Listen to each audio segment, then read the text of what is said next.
ప్రపంచాన్ని కదిలించే వార్తలు,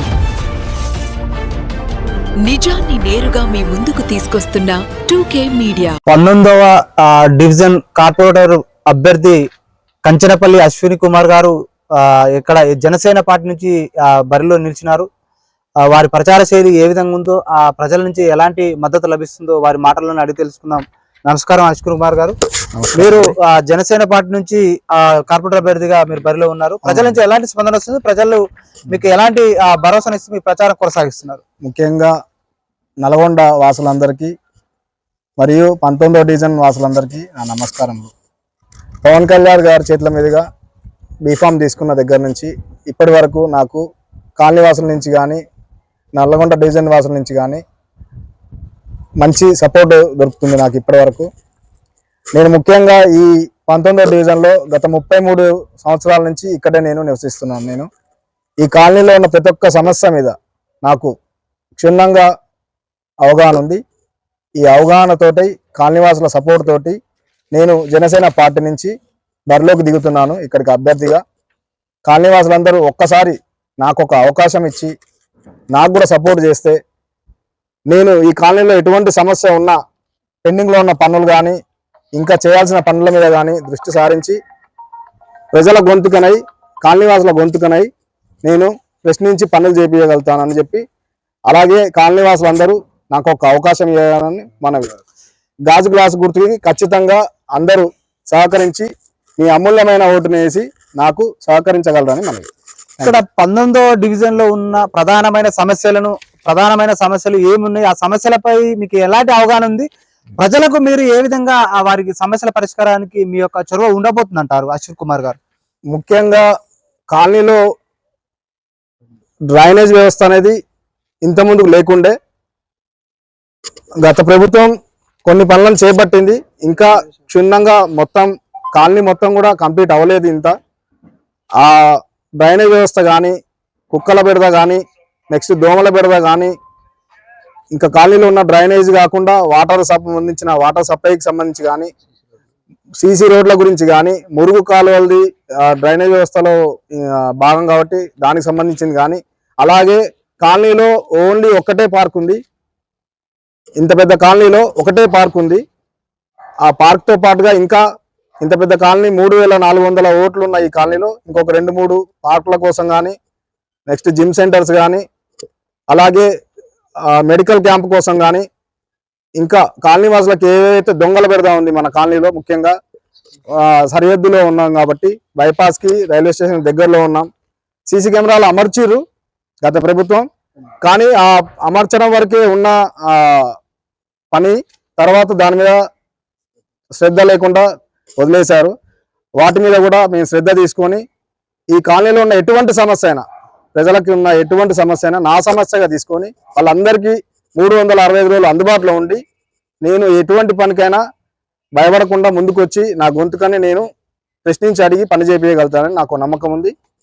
అందరూ ఒకసారి నాకు సహకరించండి. మనం అంతే. మీరు ఒక యువకుడిగా ఈ రాజకీయాలకు రావడం జరిగింది, అది జనసేన పార్టీ నుంచి పోటీ చేస్తున్నారు కార్పొరేటర్ అభ్యర్థిగా. మీరు యువత రాజకీయాల వైపు రావడానికి మీరు యువతరానికి ఏం సందేశం ఇస్తున్నారు? నేను ముఖ్యంగా యువతరానికి చెప్పేది ఏంటంటే, ఏదన్నా పని చేయాలనుకుంటే స్టేటస్లు పెట్టుకోవడం ఇవి చేయడం కాకుండా అందరూ బయటికి రాండి, మాలాంటి వ్యక్తులతో సహకరించండి. ఎటువంటి సమస్య ఉన్నా ఆ సమస్య మీద పోరాడదాం. ముఖ్యంగా మన కాలనీలో ఫ్లైఓవర్ పడడం వల్ల రోడ్డు వ్యవస్థ అనేది చాలా, ఇప్పుడు ఎమర్జెన్సీ ఉంది అనుకోండి, ఒక హాస్పిటల్కి వెళ్ళాలి, చుట్టూ తిరిగి వెళ్ళడం అవుతుంది, మనకి చాలా లాంగ్ అవుతుంది. అలా కాకుండా ఒక అండర్ పాస్ అనేది అట్లాంటిది ఏమన్నా సహకరించి ఇట్లాంటి చిన్న చిన్న విషయాల మీద మనం కొట్లాడడానికి మీరు కూడా బయటికి రాండి, యువత సపోర్ట్ చేయండి. మనకి కావాల్సిన ఏదైనా అభివృద్ధిని మనం చేసుకుందాం. ఇప్పుడు దానికి నేను సహకరిస్తాను, మన జనసేన తరఫున నేను సహకరిస్తాను. సార్ దగ్గర కూడా ఎటువంటి విషయమైనా సార్ సపోర్ట్ తీసుకొని, అది సెంట్రల్ నుంచి అయినా స్టేట్ నుంచి అయినా సార్ సహకారంతో కాలనీ అభివృద్ధి చేసుకుందాం. ఇప్పుడు ఇక్కడ అధికార పక్షం ఏమో కాంగ్రెస్ ఉన్నది, ప్రధాన ప్రతిపక్షాలైన బీజేపీ ఉంది, అటు బీఆర్ఎస్ ఉంది. మీరు ఒక జనసేన పార్టీ నుంచి మీరు బరిలో కార్పొరేటర్ అభ్యర్థిగా నిలిచినారు. మరి మీకు ప్రజల నుంచి ఎలాంటి మద్దతు లభిస్తుంది? ఇప్పుడు అక్కడ ఎంఐఎంఈ పార్టీలు ఉన్నాయి, మీరు ఆ పార్టీలు తట్టుకొని ఎలా నిలబడి మీ ప్రచారం కొనసాగించగలుగుతారు? గత ప్రభుత్వాలు అన్ని ప్రభుత్వాలని ప్రజలు చూసిరు, మా కాలనీ ప్రజలు అందరూ చూసిరు. బీఆర్ఎస్ కానీ, కాంగ్రెస్ కానీ, బీజేపీ కానీ అందరినీ చూస్తున్నారు. వాళ్ళు కూడా అందరితో వాళ్ళు కూడా ఆ ప్రభుత్వాల్లో పనిచేసిన తీరుని చూస్తున్నారు, అన్ని చూస్తున్నారు. వాళ్ళకు కూడా ఒక అవగాహన ఉంది. కొత్త పార్టీ వస్తే, కొత్త వ్యక్తి వస్తే, అది కాలనీలో అందుబాటులో ఉన్న వ్యక్తి, చదువుకున్న వ్యక్తి, తనకి ఈ కాలనీ మీద అవగాహన ఉంది కాబట్టి నాకు కూడా సపోర్ట్ చేస్తారనే నమ్మకం ఉంది. వాళ్ళు కూడా మార్పు కోరుకుంటున్నారు అని చెప్పి ఒక దృఢ సంకల్పంతో నేను ఈ జనసేన పార్టీ నుంచి ఇక్కడ అభ్యర్థిగా ప్రయత్నం చేస్తున్నాను. ఇక్కడ ఫైనల్ గా మీ 19వ డివిజన్ ప్రజలకు ఏమి భరోసాను ఇస్తున్నారు? అదే మీ జనసేన పార్టీ నుంచి మీ మేనిఫెస్టో ప్రకారం ప్రజలకు మీరు ఏం చెప్పదలుచుకున్నారు? ఫైనల్ గా ముఖ్యంగా నేను ఇచ్చిన మేనిఫెస్టో ప్రకారం నేను ప్రజలకి 365 రోజులు అందుబాటులో ఉంటాను. మొదటగా నెక్స్ట్ సీసీ రోడ్ల పనులు ఏదైతే మరమ్మతులు అయితే ఉన్నాయో ఆ మరమ్మతులతో పాటుగా కొత్త రోడ్లు ఎక్కడైతే లేవో అక్కడ రోడ్లతో పాటు విద్యుత్ సదుపాయం అంటే ఈ కాలనీలో ఉన్నాయి. విద్యుత్ సదుపాయం ఉంది. కరెంటు పోతే 2 గంటలు 3 గంటలు దానికి రెస్పాన్స్ ఉండదు. ఏంటంటే లైన్ ప్రాబ్లం ఉంది. ఆ లైన్ ప్రాబ్లం కోసం ట్రాన్స్ఫార్మర్లు వేస్తున్నాము, కొత్తవి చేస్తున్నాము, ఇవి చేస్తున్నాము, మీకు సబ్స్టేషన్ పడుతుంది, ఇవన్నీ పడుతున్నాయి అని చెప్తున్నారు. అలా కాకుండా వాటి మీద దృష్టి సారించి వాటి మీద నా గొంతుకని నేను కొట్లాడి చేపించడానికి, అలాగే ఆరోగ్యం ఇది సరిహద్దులో ఉంది కాబట్టి దోమలు, వీధి కుక్కల బెడదైతే చాలా గరిష్టంగా ఉంది. ఏ బజార్లో చూసినా వీధి కుక్కలు చాలా ఘోరంగా పెరిగినాయి. అలాగే నేను వైద్యం గురించి ఆలోచిస్తున్నాను. మనకి నియర్ బై వైద్యం అంటే 3 నెలలకు ఒకసారి ఒక మెడికల్ క్యాంప్ పెట్టి, అది ఎవరికి మెడికల్ అవసరం ఉందో ఆ మెడికల్కి వాళ్ళకి సపోర్ట్ చేసి, అలాగే ప్రభుత్వ పథకాలు అనేది ప్రతి ఒక్క ఇంటికి చేరలేదు. ఇంకా ఏవైతే ప్రభుత్వ పథకాలున్నాయో ఆ ప్రభుత్వ పథకాలు ప్రతి ఒక్క ఇంటికి చేరేలాగా, ఎవరికైతే అందుబాటులో లేవో వాళ్ళకి అందుబాటులోకి వచ్చేలాగా నేను సహకరించడానికి నా మేనిఫెస్టో నుంచి నేను జనసేన తరఫున ఈ కాలనీలో ముందుకు వస్తున్నాను. ఒక్కసారి సహకరించండి. మీకు అంటే కంచనపల్లి అశ్విని కుమార్ గారు కావచ్చు, జనసేన పార్టీకి ఏది గాజుగులుకు ఓటేయాలని మీ ప్రజలకు మీరు ఏం చెప్తున్నారు? నేను ముఖ్యంగా ఒకటే చెప్తున్నాను, ప్రతి ఒక్క సమస్య మీద అవగాహన ఉంది కాబట్టి మీరు ఆ సమస్య మీద నాకు సమయం ఇచ్చి నాకు ఒక అవకాశం ఇస్తే తప్ప నేను వీటి మీద కొట్లాడడానికి, ఈ సమస్యల మీద కొట్లాడడానికి, చేయడానికి ఏమైనా నాకు సమయం ఉంటుంది. మీరందరూ సహకరించకపోతే నేను కూడా ఈ సమస్యల మీద గొంతుకన్న చేసి పోరాడడానికి నేను ఒక్కడిగా ప్రయత్నం చేస్తాను. బట్ మీరందరూ కూడా సహకరించాలని చెప్పి నేను విజ్ఞప్తి చేస్తున్నాను. ప్రచారంలో ఇక్కడ ఇన్ఛార్జిగా బాధ్యతలు స్వీకరిస్తున్నారు చెరుకుపల్లి రామలింగం గారు, జనసేన పార్టీ సీనియర్ నాయకులు. ప్రచార శైలి ఏ విధంగా ఉంది, ప్రజల నుంచి ఎలాంటి స్పందన వస్తున్నది, మరి జనసేన పార్టీ యొక్క మేనిఫెస్టో విధానాలు ప్రజలకు ఏ విధంగా వారు చెప్తూ వారి ప్రచారాన్ని కొనసాగిస్తున్నారో ఆ సీనియర్ నాయకుని మాటలను అడిగి తెలుసుకున్నాం. నమస్కారం రామలింగం గారు, చెప్పండి సార్. నమస్కారం సార్.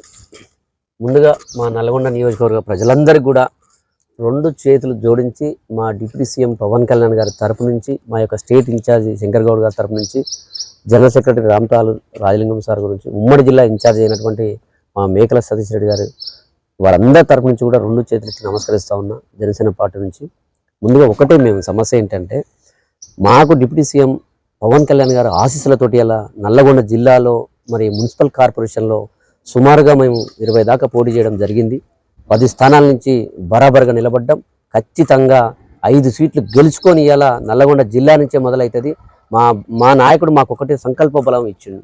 ఒకటే మాట ఏం చెప్పిండంటే, డబ్బు లేని రాజకీయం చెయ్యాలి, యువత ముందుకు రావాలి, లబ్బర్ చెప్పులు వేసుకున్నాడు రాజకీయం చేయాలని చెప్పేసి ఒక నినాదంతో మా నాయకుడు చెప్పినటువంటి ఘనత, ఆ స్ఫూర్తి ఇవాళ మా యువత ఇలా నల్గొండ జిల్లాలో ప్రతి ఇంటికి తిరుగుతున్నాం. మా అభ్యర్థులందరూ ఇళ్లలో తిరుగుతుంటే పవన్ కళ్యాణ్ సార్ నల్గొండకు వచ్చాడా, పవన్ కళ్యాణ్ సార్ నల్గొండకు వచ్చిండా అని చెప్పేసి మన వార్డులలో తిరుగుతుంటే ఆ ఆనందం చెప్పలేని ఆనందం సార్. ఎందుకంటే ఇవాళ ఒకటే చెప్తా ఉన్నా, మేము ఒకటే సార్, మా మున్సిపల్ ఎన్నికలలో మేమందరం కూడా జనసేన పార్టీ నాయకులం అందరము నల్గొండలో ఇలా మా ఎంకన్న, మా రాంబాబు, అశ్విని, మా కుమారు, మిగతా వాళ్ళందరూ కూడా ఇలా ఆ దేవేందర్ అనే అబ్బాయి పాపం మా అందరం కూడా కష్టపడి ఇలా వీధి తిరుగుతూ ఉంటే మాకు చాలా సంతోషం అనిపిస్తుంది. ఇలా ఎస్ జనసేన జెండా ఇక్కడ పార్టీ చూపిస్తాం. ఒక్క విషయం చెప్పదలుచుకున్నా సార్ నేను, ఎందుకంటే ఇవాళ మేము ప్రచారం స్టార్ట్ అయిన కాంచి, నామినేషన్ స్టార్ట్ అయిన కాంచి మేము ఇలా వార్డులలో పోస్టర్లు వేస్తే సార్ మా జనసేన పార్టీ ఏం పాపం చేసింది? ఇలా మా పవన్ కళ్యాణ్ గారిని చూసి మేము ఇలా పోటాపోటీగా నిలబడ్డాం. ఇలా నిలబడితే మా పోస్టర్లు చింపేస్తున్నారు. ఇలా పోస్టర్లు చింపే స్థాయి దాకా వచ్చిరంటే ఒక్క విషయం మేము చెప్పదలుచుకున్నాం. నల్లగొండ జిల్లా మున్సిపల్ కార్పొరేషన్లో జెండా బాత్తాం, పాతి చూపిస్తాం. పోస్టర్ చింపేసేంత మాత్రాన మా అభిమానికి ఓటును మాత్రం మీరు ఏం చేయలేరు. మా అభిమాని ఓటు తీసుకుపోయి బ్యాలెట్ బాక్స్ లో వేస్తాడు, శ్రేయభిలాష్ వేస్తారు, జనసేన పార్టీ నాయకులు వేస్తారు. ఇలా పోస్టర్లు చింపి మమ్మల్ని భయభ్రాంతరం గురి చేస్తుంది ఇలా నల్గొండ జిల్లాలో. ఎస్, నా పేరు ఎమ్మెల్యే రామలింగం, మీరు రాసుకోండిగా. ఖచ్చితంగా నల్గొండ జిల్లాలో జెండా బాత్తాం, పాతి చూపిస్తాం.